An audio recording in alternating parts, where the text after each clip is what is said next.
وہ ایک مشکل کام ہے. ابھی تک کوئی ہمارے پاس ایسا سیاسی دماغ نہیں آیا سکا پاکستان میں جو ایک سسٹم کو قائم کرتے. سیاسی دماغ خدا نے بھٹو صاحب کو دیا تھا, لیکن ان کی جو ڈائریکشن تھی وہ بالکل ہی اور تھی. ان کا تکبر اور ان کی جو رعونت تھی وہ ان کو لے بیٹھی. وہ اپنے آگے کسی کو کوئی چیز نہیں سمجھتے. نواز شریف صاحب ہیں, شہباز شریف صاحب ہیں, یہ اس سیاسی ذہن کے لوگ نہیں ہیں کہ وہ ملک کے اندر ایک سسٹم جو ہے وہ بنا سکے. ساری دنیا کے اندر ایسے لوگ پیدا ہوتے رہتے ہیں, دوسرے کے نظاموں کو اسٹڈی کرتے ہیں, کتابوں کو اسٹڈی کرتے ہیں. جو ترقی یافتہ ممالک ہیں ان کے جو نظام ہے ان کو لوگ اسٹڈی کر کے آگے چلا دیتے ہیں. لیکن ہمارا جو سیاسی نظام ہے یا سیاسی لیڈر ہے وہ اس طرف نہیں آتے. عشرت حسین صاحب جو اسٹیٹ بینک کے گورنر بھی رہے, ان کو اس اصلاحات کے اوپر لگایا تھا عمران خان صاحب نے, اور وہ بھی 2 ہفتے پہلے استعفیٰ دے کے چلے گئے. وہ کہتے ہیں جو میں اصلاحات کرتا ہوں اس کے اوپر کوئی عمل کرنے کے لیے تیار ہی نہیں. اس لیے پورے کا پورا نظام جو ہے وہ بگڑا ہوا ہے. تو اگر عمران خان صاحب نظام قائم کرنا چاہتے ہیں, ان کی خواہش ہے, تو ان کو پہلے اپنے اندر تبدیلی لانی پڑے گی, اور جو قابل لوگ ہیں ان کو ساتھ لگا کے اور پھر ایک نظام کے تشکیل کی بنیاد ڈالنی پڑے گی, اور پھر اس کو لے کے آگے چلنا پڑے گا. تو آپ کا کہنے کا مطلب یہ ہے کہ تبدیلی سرکار کو خود اپنے اندر تبدیلی کرنی پڑے گی, کیونکہ وہ سمجھتے ہیں کہ میں ابھی بھی کرکٹ کا کپتان ہوں اور اس طرح میں فیصلہ ظاہر بات ہے حکومت ان کے ہاتھ میں ہے نا. جی, نظام کو جو تبدیل کرنے کے لیے جو اس وقت اگر نظام تبدیل کر رہے ہیں تو اس کی بنیاد انہوں نے ڈالنی ہے جن کے ہاتھ میں حکومت ہے. اور انہوں نے ایک ادارہ تو بنایا اور مضبوط بھی کہتے ہیں کر لیا, نیب کا. نیب بھی ایک ادارہ ہے. تو آپ نے کہا کہ یورپی نیب تو مخصوص لوگوں کو پکڑنے کے دیا کہ دھاندلی نہ کرو, یا انہوں نے جو کرپشن کی ہوئی ہے لوگوں نے ان کو پکڑ لے. بات یہ ہے کہ جو بھی اس قسم کے ادارے بنائے ہوئے ہیں وہ ایک اسٹیبلشمنٹ کی دھمکی پڑتی ہے تو وہ خاموش ہو کے بیٹھ جاتے ہیں. اسٹیبلشمنٹ کہتی ہے فلانے کے اوپر ہاتھ ڈالنا, فلانے پہ نہیں ڈالنا, اس کے اوپر عمل کرتے ہیں. یہ تو کوئی یہ ادارے نہیں ہیں, پورا ایک نظام بدلنا پڑے گا اور ہر آدمی اس نظام کو فالو کرے گا تب سسٹم چلے گا. تو ابھی وہ نظام ہی قائم نہیں ہوا, اور جو لوگ نظام کو فالو کرنا ہی نہیں چاہتے وہ اس نظام کو بننے نہیں دیتے, چاہے وہ اسٹیبلشمنٹ ہو, چاہے وہ عدلیہ ہو, چاہے وہ سول سروس ہو آپ کی.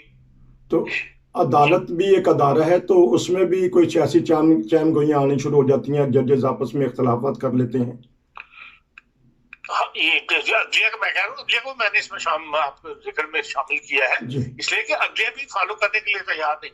عدلیہ کا کوئی کام نہیں کوئی انضامی حکم جاری کرے. جو ریمارکس آپ عدلیہ کے پڑھتے ہیں اخباروں کے اندر, جو مقدمات کے اندر, انہوں نے قانون کے مطابق کارروائی کرنی ہے. وہ مداخلت کرتے ہیں باقاعدہ ایڈمنسٹریشن کے اندر. جو ایڈمنسٹریشن میں کام کرنے والے ہیں ان کو بلا کے عدالتوں میں ڈانٹتے ہیں. ابھی عدلیہ کے کام تھوڑی ہے, نہ کوئی دنیا میں کوئی عدلیہ اس طرح کام کرتی ہے. صرف ہر بندہ یہ چاہتا ہے کہ میں روز اخبارات میں ٹی وی پہ نظر آؤں کہ ہاں میرے پاس ایک طاقت ہے اور میں اس طاقت کا اظہار ضروری سمجھتا ہے پاکستان میں, جو نظام کی جڑ خرابی کی جڑ. تو جب وہ عدالتیں یا ججز یا سپریم کورٹ جو اداروں کے سربراہ ان کی آ کے ذرا سرزش کرتی ہے, ان کو ذرا کھینچا تانی کرتی ہے, وہ ڈر جاتے ہیں کہ ہم کام ہی نہیں کر سکتے. دیکھیں سپریم کورٹ کا کام ہے کہ جو مقدمہ آپ کے پاس آیا ہے اس کا قانون کے مطابق فیصلہ کرے. لیکن وہ مجرم تو نہیں ہے بلانے جن کو وہ بلاتے ہیں. جرم کا فیصلہ, جرم کی نوعیت کا فیصلہ سپریم کورٹ نے کرنا ہے. اس سے پہلے ہی بلا کے جو ہے انتظامیہ کو ڈانٹ لگانا شروع کر دیتے ہیں, انتظامیہ کے فیصلوں کے اوپر جو ہے رائے دینی شروع کر دیتے ہیں, جس سے لہر انتظامیہ بددل ہوتی ہے. تو یہ بار یہ وکلا گردی جسے کہتے ہیں پاکستان میں, ہم تو نہیں بہرحال کہتے, یہ بار سر اٹھا لیتی ہے اپنے ججز کے سامنے, اپنی عدالتوں کے سامنے. یہ وکیلوں کا کیا رویہ ہے, یہی نہیں درست ہو رہا. یہ جو چھوٹی عدالتیں ہیں ان کے سامنے جو نئے وکیل پیدا ہو رہے ہیں, آپ کو پتہ ہے کہ پورا سوسائٹی جو ہے بے روی کا شکار ہے, جس میں وکلا بھی شامل ہیں. ایک زمانے میں ہمارے بچپن کے اندر وکیل ہونا یا وکلا جو بڑا معاشرے کا مہذب طبقہ سمجھا جاتا تھا. لیکن آج کل کے وکیل جو پیدا ہو رہے ہیں, جو ہمارا نظام تعلیم ہے, اس قسم کے ہم نے کورسز پڑھا رہے ہیں, وہ بدتمیز قسم کے انسان جو ہے وہ ہم پیدا کر رہے ہیں. یہ میں نہیں کہہ رہا بلکہ یہ اخبارات میں چھپی ہوئی بات میں آپ کو بتا رہا ہوں. اور اس کے لیے ان کا رویہ جو ہے نئے وکیلوں کا, وہ دھمکیاں دینے والا اور عدالتوں کے ججوں کے ساتھ لڑائیاں کرنے والا ہے. اور جس کی وجہ سے نظام عدل جو ہے وہ بھی بدنام ہو رہا ہے، اور اس کے اندر بھی ججز جو ہیں وہ کون لڑنا چاہتا ہے کہ ججز کرسی پہ بیٹھ اپنی بےزتی کروائے. اور یہ چھوٹے لیول پر سول کورٹس میں، سیشن کورٹس میں یہ نظارے جو ہیں آپ کو روز سننے کو ملتے ہیں. اگر وکیل کی بات نہ مانے جائے تو وہ دو چار کٹھے ہو کے آ جاتے ہیں اور آ کے بدتمیزی شروع کر دیتے ہیں وکلاء کے ساتھ. اس لیے پورا سوسائٹی ہی بے راوری کا شکار ہے، اور جس کی وجہ سے یہ ہے کہ ہمارا کوئی نظام جو ہے وہ نہیں چل رہا، ہر نظام فیل ہو کے رہ گیا. کیونکہ جو ہمارے وزیر داخلہ جب اپوزیشن میں ہوتے ہیں وہ کہتے ہیں رینک پہ سسٹم بیٹھ گئے ہیں نظام کے تو سسٹم کے، تو وہ اب ان کو نظر نہیں آ رہا. سسٹم کو بٹھانے والوں میں وزیر داخلہ صاحب خود بھی شامل ہے. جی، انہوں نے آج تک کتنی قانون کی پاسداری کی ہے. جی، تو اچھا، نہ ان کی زبان ان کے کنٹرول میں، نہ ان کا عمل ان کے کنٹرول میں. اچھا، تو ایک اور بات پہ، کیونکہ آج 6 ستمبر ہے، ہمارے جو شہباز شریف ہیں انہوں نے پھر وہ کہا ہے کہ اب فوج کی ضرورت نہیں، کہ فوجی جنگوں کی ضرورت نہیں، معاشی جنگوں کی ضرورت ہے. تو نارمل تو ان کو مورال بڑھایا ہوگا انہوں نے، لیکن یہ انہوں نے کون سی معاشی پالیسی لانا چاہتے ہیں جس سے ملک ترقی کرے؟ دیکھیں انہوں نے جنرل بات کی ہے کہ دنیا کے اندر آپ دیکھ لیں، چائنا نے بھی معاشی ترقی کی ہے تو آج دنیا کی سب سے بڑی طاقت شمار کیا جا رہا ہے.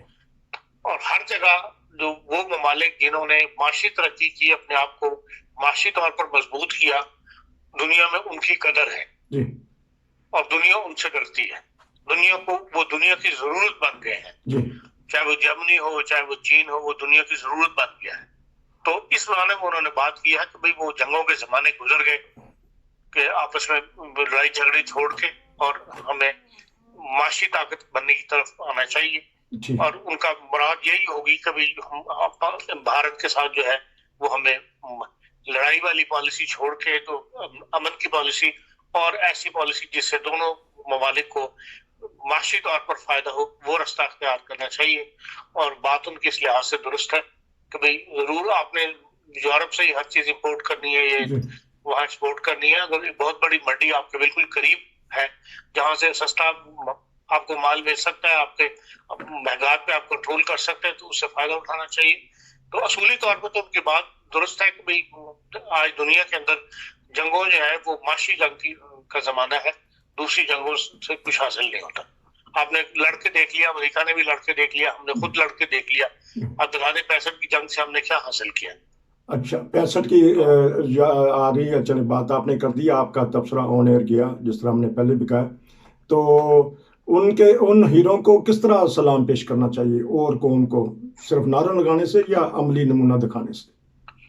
دیکھیے بات یہ ہے کہ آپ کو یہ دیکھنا چاہیے کہ جنگ سے ہم نے کیا سیکھنا ہے. جی، وہ جنگ تو گزر گئی، 65 کیا اور آج 2021 آ گیا. اس جنگ میں جن لوگوں نے قربانیاں دی، جو وقت قوم پہ پڑا، اس وقت لوگوں نے واقعی بہت بڑی قربانی دی، اور ہزاروں ہمارے سینکڑوں فوجی شہید بھی ہوئے. ان کو یاد کرنا ایک اچھی بات ہے، اس کے لیے اس دن کی یاد کو، لیکن اس کے ساتھ یاد کرنے کے ساتھ یہ بھی دیکھنا چاہیے کہ ہم نے اس سے کیا سبق سیکھا. اس سبق کو سیکھنا جو ہے وہ زیادہ امپورٹنٹ ہے جو شہداء کو یاد کرنے سے. اچھا، تو اب افغانستان کو کیا سبق حاصل کرنا چاہیے کہ انہوں نے 20 سالہ یہ جنگ دیکھ لی، پھر روس کے ساتھ جنگ بھی دیکھ لی، پہلے مجاہدین تھے، پھر القاعدہ آئی، اب طالبان ہیں.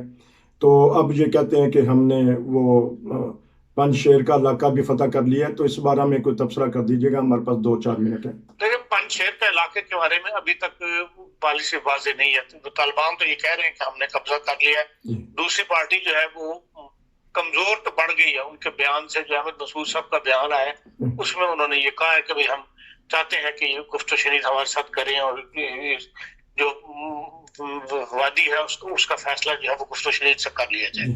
اور پہلے وہ ہر طرف لڑنے کے لیے تیار تھے، ہر دم قربان ہونے کے لیے کہ ہم طالبان کے ساتھ تو نہیں کریں گے اور ہم ان کو یہاں داخل نہیں ہونے دیں گے. اب یہ ان کے بیان میں کمزوری ہے، جس سے پتہ لگتا ہے کہ طالبان جو ہے وہ پنجشیر ویلی کے اندر آگے بڑھ گئے ہیں. تو لیکن یہ ہے کہ ساتھ دوسری بات یہ بھی ہے کہ ان کی طالبان کی اگر پنجشیر کے اوپر ہو گئے تو پھر تو ان کا پورے ملک پر قبضہ ہو جائے گا، اور پھر ان کو جو ہے باہری افغانستان کے حکومت انہی کے ہاتھ میں آ جائے گی. کوئی مانے یا نہ مانے، افغانستان کے مالک جو ہے وہ طالبان ہی ہوں گے. اور اس صورت میں ضروری ہے کہ بھئی